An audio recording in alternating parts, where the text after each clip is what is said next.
Oh, salut à tous, salut l'élite. Bon, aujourd'hui, j'aimerais parler encore de cette saloperie là. On dirait un alien. Oui, parce que, bon, il y a un an, dès qu'il y a eu le début du Charlie, les gens qui achetaient des masques ou qui en portaient, c'était des gens bizarres quand même. C'était des gens très très bizarres dans les transports en commun que tout le monde regardait de travers et que tout le monde prenait pour des paranos. Même l'État, même le gouvernement à la télé nous l'a dit publiquement que ce n'était pas conseillé de porter le masque parce que je sais plus quoi exactement, les gens ne savent pas le porter, ne savent pas l'utiliser, euh, ils le mettent de travers, ça sert à rien, ils le touchent, etc. Euh, et donc d'un seul coup, un mois après, ah bah bizarrement c'est devenu obligatoire. Et alors c'est devenu obligatoire, mais le pire dans tout ça, c'est que ça prouve bien que c'est une mascarade. C'est que euh, c'est qu'on nous a même pas expliqué, le gouvernement nous a même pas expliqué comment s'utilise un masque, alors que c'est la base en fait. Si, allez, je le remets pour l'exemple. Si vous mettez un masque, hop, alors déjà c'est une fois. Vous pouvez le porter qu'une seule fois. Si vous ne le pincez pas bien en haut du nez, ça sert à rien, puisque c'est pas hermétique ici. Mais même si c'est hermétique ici, ce qu'on nous dit pas, c'est que là, il y a une sortie. Donc, comment ça se passe? Il faut aussi en mettre d'autres là? Non, sauf qu'il n'y en a jamais. Donc, comment ça se passe? La barbe, c'est pareil. Il faut pas en avoir, sinon, bah, ça sert à rien. Bah, donc, pourquoi est-ce qu'on n'interdit pas aussi la barbe, tant qu'à y être? Quitte à nous interdire plein de choses, autant nous interdire aussi d'avoir une barbe. Si vous le touchez, vous le mettez en dessous, parce que voilà, ça vous emmerde, vous avez besoin de respirer, parce que ce qu'il faut savoir aussi, c'est que les masques, ça peut, à long terme, vous déclencher des maladies pulmonaires. C'est simple, il ne faut pas être médecin, c'est logique. Vous respirez tout le temps le même air dans un bout de plastique, bah, vous allez vite voir que, enfin, de logique, c'est pas bon. C'est comme respirer un pot d'échappement.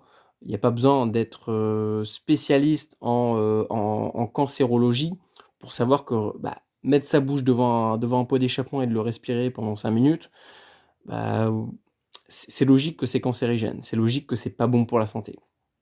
Eh bien, le masque, c'est pareil. Le masque de base chirurgicale, il est fait pour quoi? Pourquoi est-ce qu'il a été inventé? Il a été inventé pour les blocs opératoires, pour pas que les, les, les, les, les- les médecins, ceux qui opèrent des personnes, donc avec le bide ouvert, la tête ouverte, le bras ouvert, tout ce que vous voulez, ne puissent pas ou très peu projeter des postillons en parlant, parce que forcément, dès qu'on parle, on a besoin de parler. La communication, c'est très très important. Voilà, dès qu'on a besoin, bah, passe-moi la clé de 8, passe-moi la clé à pipe, le décapsuleur. Bon, bah, il y a besoin de parler. Et donc, c'est pendant ces moments-là que les postillons peuvent partir, rentrer dans le corps et infecter la personne. Bon, nous, on n'en est pas là. Nous, notre but, c'est juste de protéger, on va dire, les autres pour limiter la contamination. Mais c'est logique qu'il y aura toujours de la contamination. Sinon il faudrait cloîtrer les gens pendant 2 mois chez eux, sans aucun contact, euh, et que tout le monde fasse ça partout dans le monde. Et que tout le monde, sans exception, s'y tienne. Sauf que c'est pas le cas. C'est pas possible. Donc il y aura forcément des gens qui vont se contaminer. Il y aura forcément des gens qui vont tomber malades et qui vont mourir. Ça, c'est logique. C'est pas un drame, c'est pas une nouveauté, c'est logique. C'est le but d'un virus, en fait. Un virus, son but, c'est de tuer. Donc, à partir de là, laisser le virus faire son travail. Il a des gens à tuer, et tant qu'il les aura pas tués, il continuera à être là, en fait. C'est ça que vous ne comprenez pas, c'est ça que les gens ne comprennent pas. C'est que c'est pas en portant un masque que ça va l'empêcher de partir, ça va l'empêcher de se transmettre. C'est pas en arrêtant de se voir, c'est pas en arrêtant de faire la bise, c'est pas en fermant le rayon chaussettes et caleçons que ça va s'arrêter. C'est pas en interdisant de payer en liquide dans certains magasins ou pendant certaines heures que ça va empêcher le Charlie de continuer à exister. Non, le Charlie, il est là, pourquoi? Pour tuer. Laissez-le tuer. Il y a trop de gens sur Terre. Laissez-le tuer. Et une fois que tous les gens qui sont censés mourir seront morts, tous les gens qui ne mouriront pas, c'est qu'ils peuvent vivre avec la maladie. Donc il n'y aura plus aucun souci, puisque tout le monde pourra survivre à la maladie. Donc laissez les gens mourir. Moi, c'est mon seul message que j'ai à dire. Je suis désolé, c'est peut-être horrible comme message, mais laissez les gens mourir. On est trop sur Terre, il y a trop de cassos, il y a une surpopulation, on n'a plus assez à bouffer, on n'a plus assez d'eau, on n'a plus assez de place. Pour moi, c'est logique. C'est logique que son rôle, c'est de faire du ménage à travers la population. Ça s'appelle la sélection naturelle. C'est dégueulasse. Mais c'est comme ça. C'est une loi naturelle que personne ne pourra changer. Et là, en fait, on est en train de se battre. En fait, c'est un peu comme si vous essayez de monter un escalator à l'envers. C'est exactement pareil. Au lieu de tout simplement observer comment fonctionne l'escalator et de dire « Ok, l'escalator, il descend », eh ben, je vais partir d'en haut pour descendre. Je vais pas partir d'en bas pour essayer de monter, puisque ça sert à rien, je redescendrai forcément. Et bien là, c'est exactement pareil. On est en train de se battre contre du vent. On est en train de marcher sur un escalator sans fin. On est en train de courir sur un tapis qui va trop vite. C'est n'importe quoi. Et pour moi, on s'en sortira pas de cette connerie. Il y a vraiment un souci quelque part. Il y a vraiment un souci quelque part. Et à mon avis, ça a été le prétexte. Comme pour plein de choses à l'époque, on a trouvé d'autres prétextes pour faire perdre d'autres droits aux citoyens. Aujourd'hui, c'est le Charlie pour nous faire perdre notre liberté de tout simplement se voir, de manifester, de s'exprimer, de se toucher, de se sociabiliser, de sortir, de profiter de la vie. Parce que, encore une fois, c'est personnel, mais pour moi, c'est juste fait pour, comment dire, pour que les gens deviennent du bétail. On est du bétail déjà de base. C'est logique, il suffit juste de voir comment on est traité. Sur notre carte d'identité, on n'a même plus de nom, c'est un numéro, on est des numéros. C'est dingue, c'est pas compliqué à comprendre. Tout est sous nos yeux en fait, il suffit juste de les ouvrir et d'arrêter de se mentir à soi-même. On est des numéros, on est du bétail, on est là pour faire gagner de l'argent. Parce qu'il y a un coût, tout a un coût, les gens ont un coût, la naissance a un coût, les gens qui naissent doivent de l'argent à l'État automatiquement. Donc il faut aller au système, pas à l'État, au système, parce que c'est un système qui englobe tout ça. Et donc c'est pour ça qu'on nous pousse de plus en plus à travailler et de moins en moins à profiter. Et le masque, c'est juste un prétexte pour faire peur aux gens, comme on faisait peur, je sais pas moi, qu'est-ce qu'on peut dire? Il y a quelques années, on faisait peur aux gens avec le terrorisme pour faire passer des lois, notamment en rapport avec la sécurité globale, pour fliquer les gens, pour surveiller, pour la surveillance globale en fait, voilà, la surveillance globale, le Big Brother, on est dedans, c'est bon, vous avez fait rentrer le loup dans la bergerie, là c'est fini. Là, on est tous cuits les gars. Il y a un moment, je pense qu'il va falloir se réveiller. Et donc aujourd'hui, le Charlie, c'est un prétexte. C'est un prétexte pour tous les gouvernements qui voient que leur pays part en couille, que la population commence à se soulever parce qu'il y a un ras-le-bol total, parce qu'il y a un dysfonctionnement depuis des années. Et en fait, c'est un peu comme... comment dire? C'est comme une cocotte minute. C'est-à-dire que la cocotte minute, vous ne le voyez pas, mais si vous la faites chauffer, c'est la pression qui va augmenter dedans. Et si vous ne la libérez pas régulièrement, la pression, ça explose. Et en fait, c'est exactement pareil par rapport aux inégalités, à la pauvreté. C'est-à-dire que, à force d'agrandir le fossé entre les riches, les pauvres, les gens libres, les esclaves, puisque là, au final, c'est de l'esclavagisme moderne. Et ben, c'est comme ça que la cocotte minute, elle en arrive à un point où elle est prête à exploser. Et ça, les gouvernements l'ont bien vu. En Chine, les premiers. C'est parti de là-bas, apparemment. C'est parti de là-bas. À la même période, il se passait quoi là-bas? Les gens s'entretuaient dans la rue. La population se soulevait contre le gouvernement. Et après, et durant la première crise, durant le mois de, je crois que c'était janvier ou février 2020, est-ce que ça a continué? Non? Non? Voilà. Vous avez la réponse. À quoi ça sert? En France, pareil, ça fait 2 ans. Ça faisait 2 ans que la population commençait à se soulever, que tout le monde revendiquait des choses. L'État a flippé. Le gouvernement a bien flippé. On l'a bien vu. L'autre, il était prêt à prendre l'hélicoptère sur le toit de l'Élysée. Il était prêt à embarquer, à fuir comme un lâche. Alors qu'il est censé représenter le pays. Mais sauf que ces gens sont tellement en décalage avec la réalité que dès qu'ils se retrouvent face à la réalité, leur seul moyen, c'est de fuir. Et qu'est-ce qu'ils ont fait? Qu'est-ce que le gouvernement a fait? Il a trouvé un prétexte pour nous priver toutes nos libertés.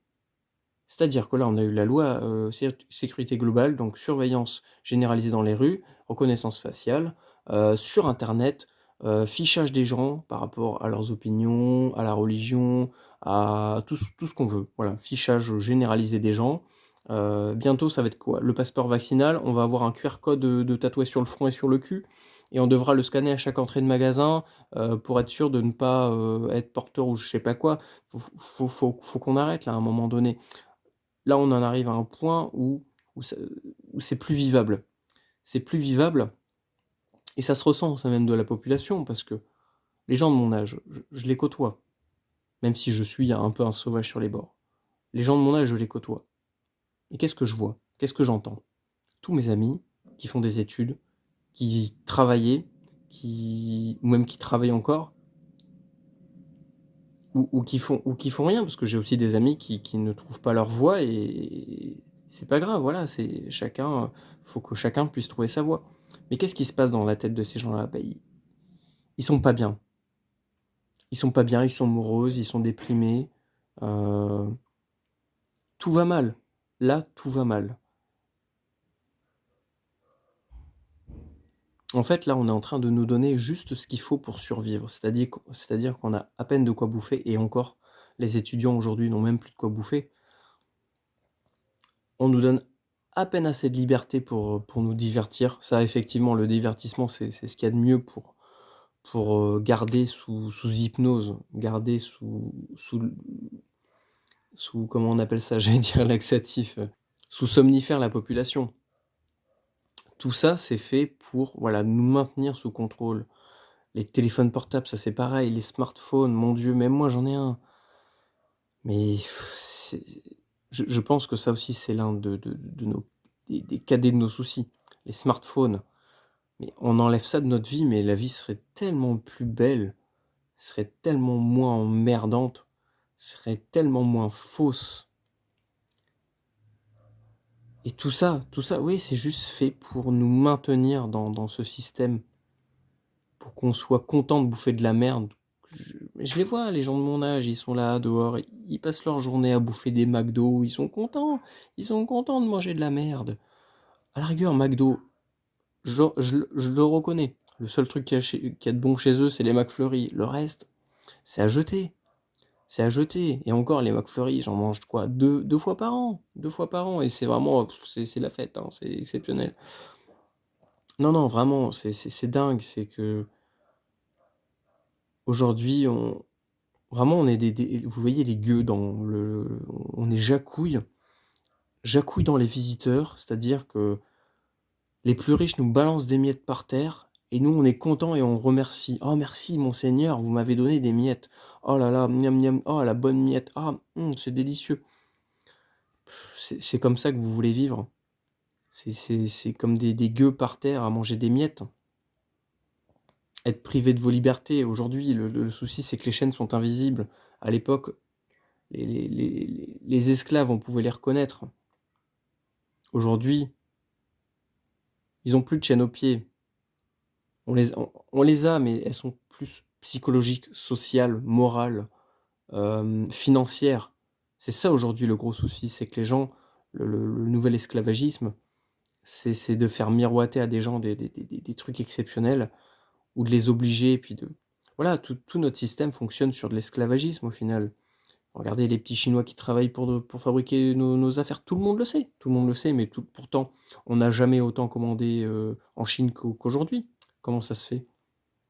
C'est- c'est- tout va mal, tout va mal. Je pense que là, on arrive à un point de non-retour, et que là, c'est simple, il va y avoir deux chemins. Premier chemin, les gens vont tellement être dans la pauvreté, dans la misère, dans la colère, parce qu'ils ont tout perdu, et parce qu'ils vont peut-être enfin se réveiller, enfin arrêter de regarder des conneries à la télé, regarder Netflix, regarder des conneries toute la journée, vont commencer à ouvrir les yeux, regarder ce qui se passe autour de chez eux, et il va y avoir un soulèvement, je pense mondial, c'est ce qui a failli arriver il y a 2 ans, hein, il y a 1 ou 2 ans. Même si les médias n'en parlaient pas, croyez-moi, sur les réseaux alternatifs, tous les pays étaient en train de se soulever. Parce que les gens n'en pouvaient plus. Là, on est en train de les faire psychoter avec un virus qui n'est même pas dangereux, à les faire porter des masques toute la journée. Après, ça va leur développer des infections aux poumons, et après, on va dire: ah, vous voyez, c'est le Covid, il a attaqué les poumons. Non, non, c'est le masque, c'est votre masque. C'est sûr que si on passe 1 an, essayez, passez 1 an, vous respirez dans un. Enfin, vous passez même 1 heure avec un sac poubelle sur la tête, avec un sac plastique, vous respirez votre propre air, et vous allez voir ce que ça va donner. Croyez-moi, ça va pas être joli. C'est dingue. C'est dingue. Et donc voilà, c'est soit toute la population se soulève et toutes les nations retournent ce système corrompu jusqu'à l'os, jusqu'à la moelle, soit on tombe dans un système mondial, de domination mondiale par quelques plus riches, par voilà, un noyau de gens qui sont là juste pour leurs propres intérêts, euh, sans en avoir rien à foutre de la vie au final. C'est que ces gens-là sont tous sauf humanistes, sont tous sauf bienveillants. Et donc c'est soit ça, soit on se retrouve voilà, dans un système où tout le monde est surveillé, tout le monde est tracé, tout le monde est pucé comme des animaux. Même ça, vous voyez, ça c'est quelque chose que je rejette et que je rejetterai tout le monde. Moi, mes animaux ne sont pas pucés, ils sont libres, ce sont des animaux, ils ont pas de laisse, ils ont rien. Ils font ce qu'ils veulent. Ils sont certes dressés pour leur sécurité, pour pas qu'ils fassent n'importe quoi, mais sinon ce sont des animaux libres. Et donc, ouais, pour moi, voilà, je pense que là, on est dans le virage qui mène vers le, la dictature mondiale. C'est une seule langue qui est en train de dominer toutes les autres, une seule culture qui est en train de dominer toutes les autres et qui est en train de dicter. Putain, il faut que j'enlève cette merde là. Pourquoi je garde ça? Vous voyez que même moi, ça me, on s'habitue à ces merdes, alors qu'on ne devrait pas du tout, on n'est pas fait pour avoir des bouts de plastique sur nous, c'est quoi ces conneries? Et oui, je sais plus ce que je disais.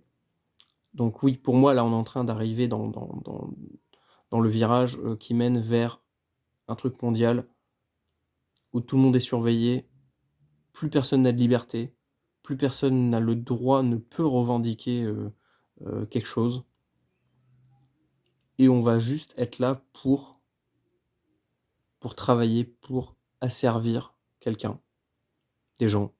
Des gens qui sont pas là, qui sont même pas là pour notre sécurité. En fait, on nous enlève tous nos droits en nous faisant miroiter que c'est pour notre sécurité, pour notre bien, etc. Sauf que d'un autre côté, ils font rien pour nous protéger, puisque au niveau de la population, on n'a jamais eu autant d'attaques terroristes, on n'a jamais eu autant d'agressions dans les rues. Et d'un autre côté, au niveau médical, on n'a jamais autant fermé d'hôpitaux, on n'a jamais autant fermé de lits, et il n'y a jamais autant peu de moyens dans le médical. Donc ces gens-là, concrètement, il n'y a pas à tergiverser. Ces gens-là ne sont pas là pour notre sécurité, ne sont pas là pour nous protéger. Donc ce ne sont pas des alliés, ce sont des ennemis. C'est pas compliqué. C'est pas compliqué. Et pour eux, des gens comme nous, des gens qui voulons être libres, puisque moi je suis, je pense, quelqu'un qui tend vers la liberté, nous sommes leurs ennemis, parce que parce qu'on ne rentre pas dans leur doctrine, on arrive à être lucide par rapport à ce qui se passe, et on se laissera pas faire. Et moi, le premier, je me battrai coûte que coûte. C'est soit j'arrive à avoir une vie libre, soit je préfère mourir que de vivre dans un système pareil. Très clairement, je le dis franchement, je suis prêt à mourir plutôt que de vivre dans un système où je ne suis pas libre de faire ce que je veux. Toujours, bien sûr, en respectant l'autre, hein, mais, euh, mais au moins avoir le choix de est-ce que je porte un masque ou pas? Est-ce que je dois dire telle chose ou pas? En quoi je dois croire? En quoi je dois penser? Si même ça, j'ai plus le droit de le faire, si même le déplacement, j'ai plus le droit de le faire, alors on a plus, alors on est mort. Concrètement, on est mort. L'humanité est morte. Là, on n'est plus dans une ère humaine, on est dans une ère robotisée où tout le monde n'est qu'objet.